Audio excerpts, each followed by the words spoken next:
Alors, je me rappelle une théorie que j'avais développée il y a déjà un certain temps, puisqu'il y a déjà 40 ans, je publiais les mathématiques divinatoires. Et dans les mathématiques divinatoires, il y a un travail sur la genèse des chiffres,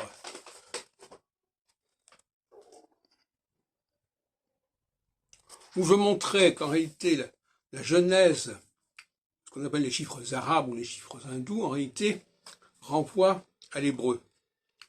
Mais peut-être que l'hébreu lui-même a une histoire beaucoup plus ancienne qu'on ne le croit, et que peut-être que ça renvoie à d'autres régions que celles qu'on imagine. Je montrais dans cet ouvrage que le Vav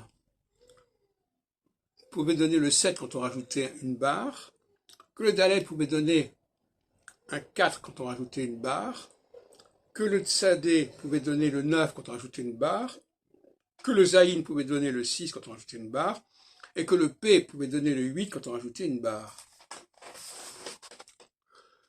Donc, en fin de compte, cette numérotation qui est devenue quand même assez universelle serait de l'hébreu. Mais ça peut aussi renvoyer à l'autre analyse, c'est-à-dire que l'hébreu ne serait pas ce qu'on croit. L'alphabet hébraïque et la langue hébraïque ne seraient pas forcément liés au Moyen-Orient et auraient pu féconder d'autres pays, etc.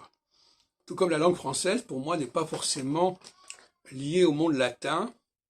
Quelque part, il y a peut-être un génie du français qu'il faut chercher ailleurs, en amont, et au-delà des frontières que l'on imagine aller de soi.